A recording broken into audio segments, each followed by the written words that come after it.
NFL terms. Even Travis, the team not player on the awesome giant.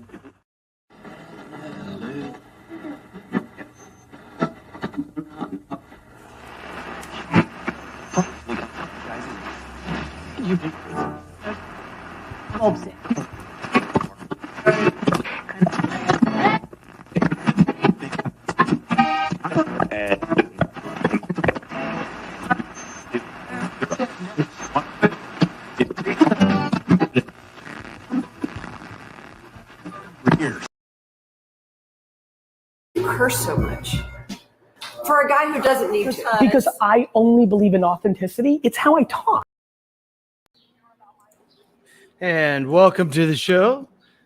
It's me, Kent, and Zach, the Zach show, the Kent and Zach show. Welcome, welcome, welcome. We have some guests in the background at Zach's, I think. Yep, there it is. We got a dog, always. What's that one? This is Hella. Hello. She had to see what was going on. Absolutely. Again, I want to welcome you to the first pilot episode of Kent and Zach show. We decided on doing this, a few days ago. Not really. We've been talking about it for a while, and we recorded some stuff, and then we decided, you know what, let's just go live and make it happen. So we're happy that you're joining us. Say what's up in the comments. We'd love to hear from you. You're more than welcome to join in on the conversation at any time in the comments. If you'd like to join the show, even let us know. We might be able to get you on here. So anyway, it's just going to be a show about me and Zach, our opinions and politics on local, state, and national levels, how we kind of view things. Neither one of us feel like we identify with a duopoly, that one of the major parties that currently controls Washington D.C. We're mad. We're mad and angry at the Reds and the Blues. So, we're going to have a lot of discussion about political events and current laws and things that are going on in our world and how they're affecting us and maybe people like us, and, just have a good time with it. So thank you for joining us. And let's get this thing rocking and rolling with a hot topic that's been burning Zach's mind for quite a while now, and that is Commissioner Troy Unruh. We're going to start with Troy? All right. City, Kansas. Commissioner Troy recently was convicted of theft from LiveWell Foundation in Garden City, Kansas, where they provide outreach programs for healthcare, learning, education, healthy lifestyles, and more in the Finney County area. Was ordered to pay restitution, less than $1,500. And there was some other reporting on the issue, and it's driving Zach crazy. So, Zach, I'm going to turn it over to you and let you explain the full story behind Commissioner Unruh and LiveWell Foundation in Garden City. It's so much more than, he was charged with a misdemeanor, and a misdemeanor means that you committed a theft of less than $1,500. Now, I did security for 3 years, and I stopped a lot of shoplifters. And every single one of those shoplifters that were charged with the misdemeanor, if they actually stole something and I didn't get it back and I could prove it, say exactly what it was, they would tally it all up. And then when they would finally would have their day in court, they would give them a order to pay restitution back to the company in the amount that I could prove that I took. But that doesn't even include all the things that I couldn't prove. So you have to be able to prove how much you take. I bring all of that up to say he has to pay Livewell back $18,000. Now, why does he have to give Livewell $18,000 if he stole less than $1,500? Exactly. It sounds to me like he pled down to a misdemeanor to be charged with less than $1,500 under the guise that he would pay back every single penny. But none of this should be any of our business, except for the part where Troy Unruh is city council. City council makes financial decisions, especially towards charity groups like Livewell. So our mayor, Shannon Dick, and Matt Allen said that his serving on the city council doesn't affect any of these matters. So they weren't going to comment otherwise.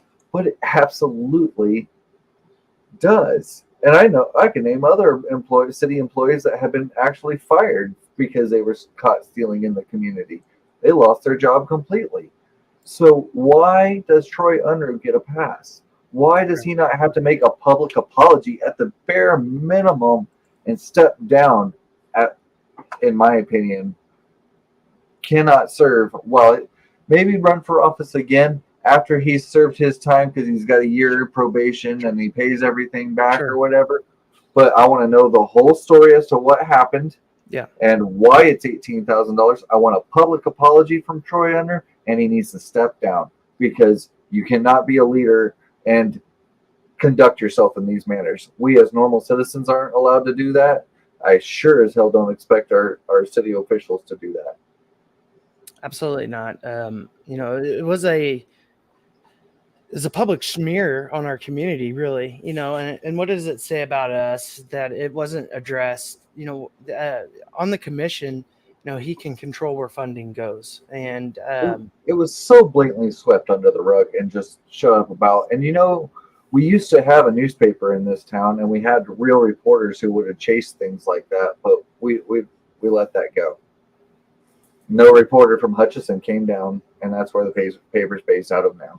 No, it's, base reporting on feel-good stories, I guess, is what we get out of Hutchinson these days for what is the Garden City Telegram online. I don't know. I haven't even been to the website in so many years. It's, with the building gone, I mean, it's like it didn't even exist. It's kind of sad, I used to deliver papers for the Telegram. That was my very, very first job. Yeah, me too. $80 a month. Yeah, absolutely. But I'm totally with you. I think more needs to be said from the county commission. It needs to be addressed in the public a lot more than it has been, specifically at one of their meetings. And he should, do the honorable thing and step down. And if he does choose to run for a re-election, you do your time. You pay your crime, you do your time. Absolutely. But Livewell is a great foundation for our community, and we just need to move forward from Troy Unruh and that particular incident.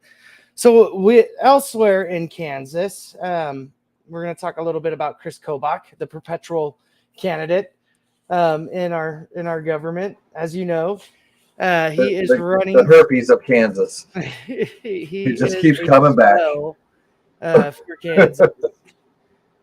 He is running for Attorney General this cycle. Previously, you may remember him from the governor election. Was that in 2006? When was that? 2018? 2020? It wasn't 2020. It was 2018. You're muted, Zach. Sorry. That would have been 2018. I 2018. No, that's not true because that would have been 2016 because he went to a Trump rally and Trump stumped for him. I was at that rally. Correct. So not in favor of either of them. I was doing a news thing. We'll get down to more to Zach's secret life on the political trail. It was fun. Down the road, not another episode, more than likely, but just for the short show that we want to do for you guys tonight, It's unbelievable that this guy made a ballot again in Kansas. I mean, he's running for attorney general. When he was it Secretary of State, he was ordered to go back to school, for God's sakes, to learn He how to was be held a in lawyer. contempt of court for not going back to school. Yeah, it's unbelievable, you know. And Kansas taxpayers funded the bill for all of his frivolous lawsuits that he did. I don't even remember how many hundreds of lawsuits totaling millions of dollars, and his law firm was the law firm that had to that was hired for each of these cases. How convenient. Yep. Yeah. Just And oozes corruption.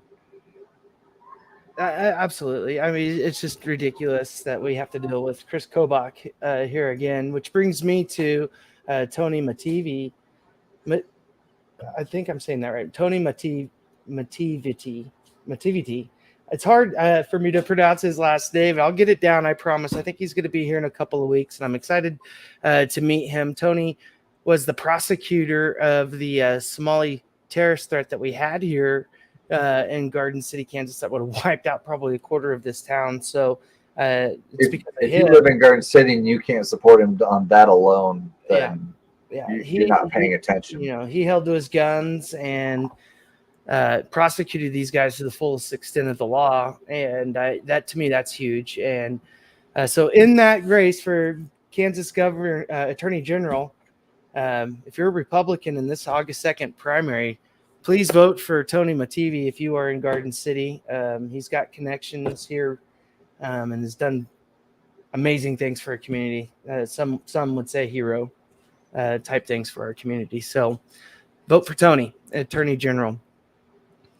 Moving on down our list, we're going to talk a little bit about the Roe versus Wade overturned in the Supreme Court that's recently happened. As everybody knows, and everybody's been debating on Facebook, you've seen stuff from both me and Zach and other outlets all over social media.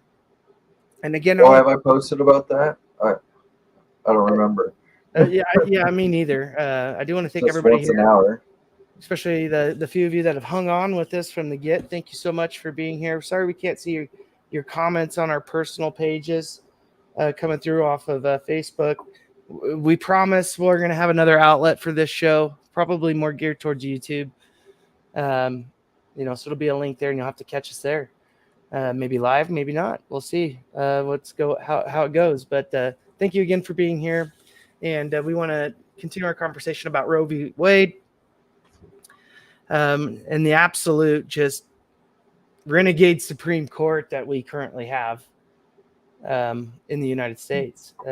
Zach, what are your thoughts on this conservative Supreme Court? You know, I think back to that YouTube person, that news clip that came so viral. It's just hide your kids, hide your wife, because they're coming after everybody.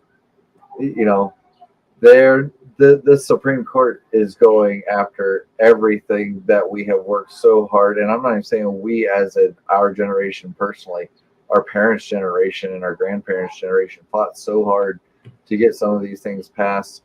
Like Clarence Thomas said, they're going after everything except for he failed to mention interracial marriage, which is strange because it's the one thing he doesn't want to do. He happens to be married to a white lady. It's just real convenient. So I guess the right taking stops when they don't inconvenience Clarence Thomas. We have 3 Supreme Court justices that were put on in recent history. All 3 of them were asked where they stood on Roe versus Wade, and all 3 of them said Roe is law of the land. Oh, 4 of them. Yeah, that's right. 4. God, man, time flies so much. I can't believe they got 4 because we got robbed. Yeah. So, I think it's time to expand the Supreme Court. I think that's the only real thing we can do here. It is a lifetime appointment, which maybe we should address and change. Possibly, maybe every 10 years revisit. I don't know what that exactly looks like, but I definitely think an expansion is overdue of our Supreme Court. It was expanded 7 times up until the 1860s somewhere, or 1890s somewhere, and then we just stopped. Oh, and is if you were a business owner and a 74-year-old walked into your business and applied for a job, you would be super apprehensive about giving them that job. Yeah, absolutely. And we are talking about the highest jobs in the land. We are. So, which brings us to more of a local aspect, which what we have in Kansas, and the value them both amendment coming up on August 2nd. It's a primary ballot, which typically scares independents like Zach and I away from voting because it's a primary. We don't typically think that we can vote on anything in a primary. It's directly related to a party, right, Republican or Democrat. And that's just not true, especially this year. Value them both. I think it's KRCA 603. 6003, I think, is the bill exactly, which would allow for our legislator to legislate laws, pass laws and bills that ban incest, ban abortion in regards to incest, rape, and medical emergencies. The amendment itself does not push all that through immediately, but those bills can come to the floor immediately and can be passed immediately if value them both goes through, which is a very dangerous situation that we are in here in Kansas right now. As we know, 16 other states in the United States have passed laws as such since Roe v. Wade ended, and Kansas has always been a free state, and I kind of want to see it remain that way, especially in regards to value them both in a woman's health care. Now, Zach and I have several comments that we're going to make, but we're going to show you some video that we have from last night from the Republican debate Before you tee up the video, just so everybody understands on this vote yes, vote no, whichever way you're going, you're not voting on whether abortion should be banned in Kansas right away. You're voting on a constitutional amendment to our state's constitution to remove the right to bodily autonomy from our constitution, because it is written in Kansas Constitution that every Kansan has a right to their bodily autonomy. That's so right. It has far-reaching implications, and that's what's about to be talked about here. I just want to kind of cue that up. Absolutely. So we're going to cut away to Corrine Ray, Republican nominee for Kansas House of Representatives. She is running in District 122 against Dr. Bill Clifford. It's from Garden City. Corrine Ray is from Lyons, Kansas, and is a registered nurse and seems to be a pretty moderate Republican that still has a bunch of Kansas common sense as well. So here's what she had to say about the value them both amendment. The way the language is written in value them both kind of gives a carte blanche to the legislature to do whatever they want. And I think that government is already too involved in healthcare, and they need to stay out. I am profoundly pro-life, but I think that we need to manage that life the same as we would at the other end of the spectrum when they're dying. So if if a patient's really sick at the end of their life and they want to donate their body, then they have special consents for that. I think informed consent's great. I think notification of minors. But I think giving carte blanche permission to the legislature to make those kind of decisions is dangerous, considering my interactions with a lot of legislators this last 2 years has not been one where they listen. So we just need to be careful how we let government intervene between the doctor and patient relationship. The way the language is written in value them both. And that was Corrine Ray from Lyons, Kansas, running for Kansas U.S. House of Representatives, District 122. How would you respond to that, Zach, coming from a Republican in South Kansas? I mean, clearly she has put some serious thought to this, and she speaks with facts and intelligence, and is not, most importantly, is not ignoring the fact that this isn't where it stops. This is where it starts. And she recognizes the fact that when you go to the doctor, the first thing the doctor does when he knock, he walks in the room, and what does he do? Very first thing, he shuts the door, or she shuts the door. But the point is, what's about to be discussed is nobody's business, and the decisions that are about to be made, we have to trust are the best decisions for that person. And doctors take an oath to do that, and we have to trust them to do that. That's why they go to all this schooling.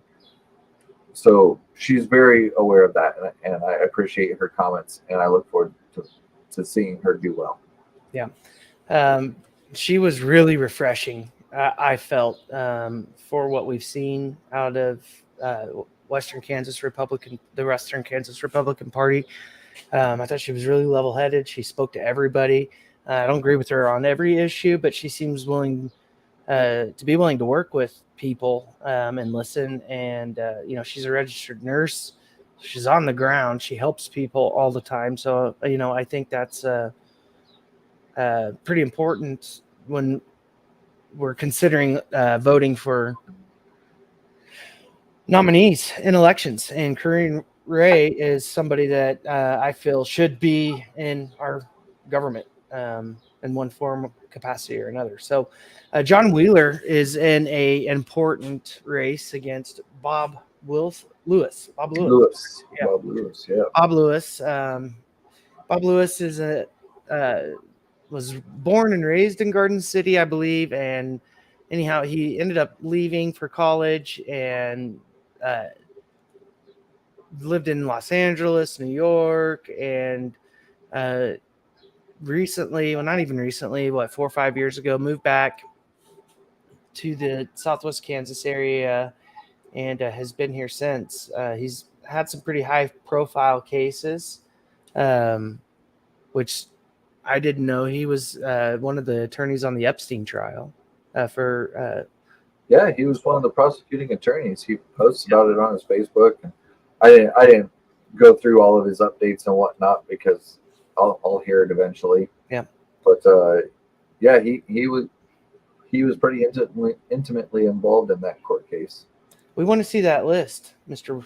Lewis. We want to see who was there. More locally, you might also know him as one of the lawyers who helped the staff at Garden City Community College out their President Swender, who they found to be a tyrannical president of the college, and ruled with a religious iron fist, and so they helped them win their case on that. And I found it to be a very compelling, inspirational deal of how teachers can unite together to get something better for them. It doesn't have to be teachers being treated so small in every instance. Correct. Yeah, our education system needs more support than ever. I know one of the big things is Kansas schools are fully funded. You hear that a lot, but in the back of my mind, I say, well, what about special education? Where are they at with special education? It's horrible, is where they're at. It's underfunded. We're short. Yeah, we found enough money to run the school. Now we found an abundance of money, like Colorado did by legalizing cannabis so that they could fund all of their schools to an abundance and have brand new equipment every other year. And then they still had even more money and were able to help their homeless. And that's a whole other rant for a whole other show. Yeah, absolutely. And, we'll definitely cover that down the road. Hopefully, if we have an audience and you guys stick with us, again, we want to thank you for being here on the Kent and Zach pilot episode. We don't have an intro. We don't have an outro. We don't have a lot of things right now. We just said, hey, let's do this thing. So it'll get better over time, and we'll have more things to do. But I do want to continue the conversation around value them both. And I want to play now what Representative John Wheeler had to say about the amendment. I'm pro-life. I believe life begins at conception. I also recognize realities in the medical field. I will vote yes on that amendment But I will tell you that if it passes, I am concerned when it gets to the House and the Senate with the arch right-wing leadership that immediately may bring to the floor a bill to ban abortion in the state of Kansas, as 16 other states have already done. Now, I don't agree with that. I think that there's health of mother. I think rape and incest. There are babies that are conceived that are being carried whose brain is outside of the skull. Of course, we need to look at medical abortions up. However, I don't like abortion being used as birth control, and I think that it is being used in that fashion now. If somebody is seeking an abortion, then I think that decision, with exception of medical emergencies for the mother, needs to be made before 16 weeks. Bill. Wow. What a coward.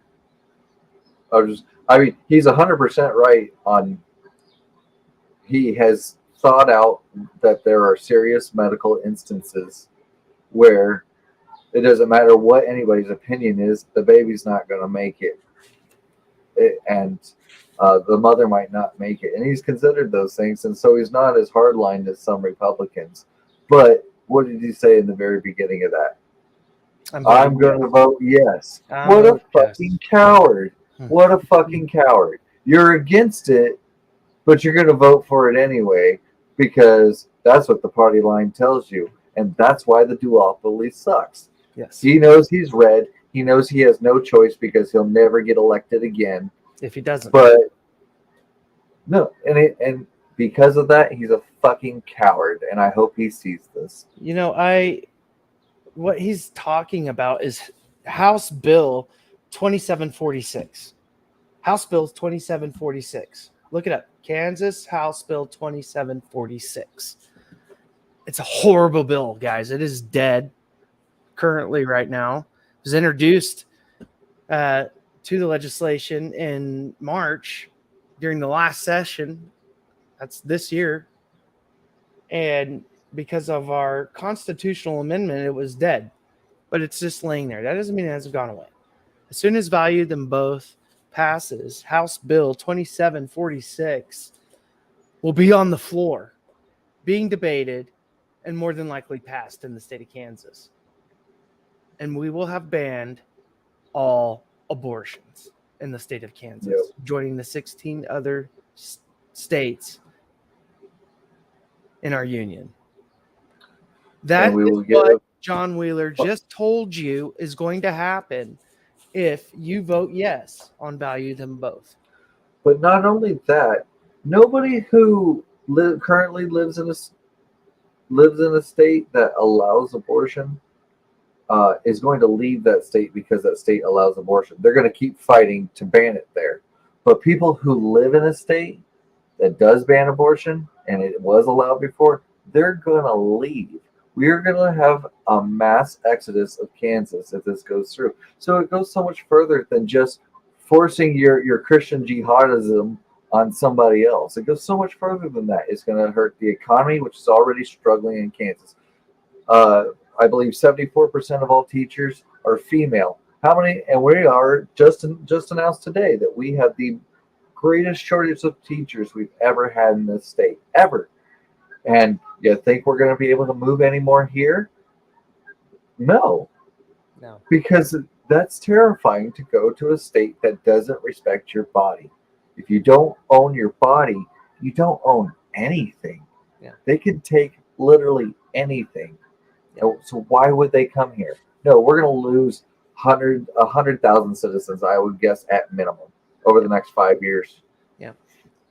And to finish our conversation, I'd like to backtrack a little bit on John Representative Wheeler and Zach's anger at the start of this segment about him, why he called him a hypocrite and why he is so disgusted and angry with him. Not only for stating that he's voting yes for amendment and then telling you why it's horrible, why you shouldn't vote for the amendment. He also claims to be a constitutionalist. Value Them Both is attacking Kansas's constitution. Has anybody else noticed that what we're calling for by those who out on the right wing is governance by constitutional amendment, by golly? Let's just pass a constitutional amendment and everything and concentrate all power on the third floor of the State House. It is absurd. The third floor of the State House can't make a decision in 90 days, let alone 30 minutes. So we begin by saying our government is constituted on the federal and state level, with the exception of a few states, of an executive branch, a legislative branch, and a judicial. They are co-equal branches of government. What we have in trying to regulate an executive agency is to say, Governor, you don't have any power anymore. And I oppose that as a constitutional lawyer. That's just...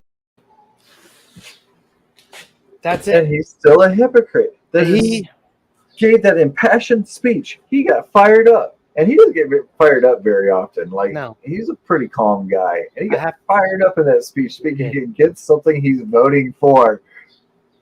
Yeah, and I mean, he really walked all over himself. But I do have to say, as an independent, I am forced to register with one of the two major parties if I want to participate in my democracy and choose whose name I'm going to see on a ballot down the road. Some say that's playing the lesser of two evils game.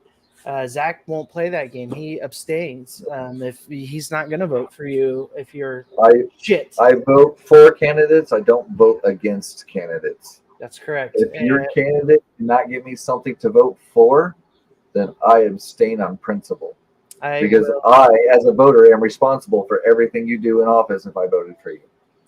I like to play the game. But nonetheless, between John Wheeler and Bob Lewis, John Wheeler is definitely the candidate there to vote for. He is a politician. He's a lawyer. He does talk a lot. But he also, I think, knows more about Garden City and is closer connected to the people of Garden City, even though I don't agree with a lot of his choices or opinions. I think he's the better man for the job over Bob Lewis in this situation. But I believe Zach's abstaining. Yeah, I believe it. He's not ready. I agree with you that it would be better to walk through a field of stickers instead of a field of glass. I understand. Yeah, I agree. Yeah. Still not going to walk through the stickers. No. And the bottom line is we need to get more people running for office. My buddy Zach over here has tried it once, gave it a hell of a go. Didn't get much. It didn't get any support, I don't believe, from the party he chose to run with. And I would have rather seen him run as an independent when he did run. My personal thought and feeling. Well, when you're told you're going to be given help, and then you can't know that that's not true. You don't know it's a lie until it's true, proven. And that'll be for another episode as well. Neither one of us are big on Biden. I hope he doesn't run again. God, I hope he doesn't run again. I don't want to see Trump's name on a ballot either. And if we do see Biden and Trump on a ballot, let's pray to God that the third party candidate is someone amazing and people finally aren't afraid to vote for somebody that is worth more than the... If there is a third party candidate considering running, they need to consider running the entire time that the two other parties are running. That's the only way they're going to stand a chance. They always won't. Like, I think that was the big flaw in Orman. Orman didn't want to pop in there until after the primaries. Nobody knew who he was. He was just it's like, dude, we've been following this for 8 months. And don't get me wrong, I'm not knocking Greg Orman. He ran a great campaign and whatnot. But as an independent, the layman didn't know his name until it was too late. They had already decided. Yeah. He did run previously in the cycle before for U.S. or Kansas senator out of Eastern Kansas and lost barely. I mean, just barely in that election, and then gave it a go the second one. For me, Greg Orman is what turned me completely onto politics. the independent movement. And he's why I left a party. You know, I left party leadership to be an independent and support him. And he's just the first candidate that comes to mind that I felt like came in after the primaries. You can say the same thing about Ross Perot. Even though he ran a damn good campaign, had he been running the whole time, right? I think he might have been able to actually push it over the edge. And so, yeah, if you're an independent and you're considering, and you just happen to listen to this bullshit podcast, get your ass in gear and get campaigning. Absolutely. God dang it. We need people out there, you know, normal, average, regular people that aren't fanatical. I'm going to leave it at that. Guys, this was our first show, our first pilot. We want to thank you so much for joining us here tonight. Like I said, we don't have an intro. We don't have an outro. It's just we didn't even have an outline for this show. This was live. You get a little dance. Raw. The clips we had, we cut out, 20 minutes before this started. So we want to thank you so much for bearing with us and being here. I don't know when we're going to be back. If we do this once a week or once a month or maybe once a year, who knows? But this is the Kent and Zach show. I can come up with a rant about any time. I know. We'll be back. It's going to be painful for all of our haters out there. You activist, you. But thanks a lot, guys. Until next time. Rock and roll.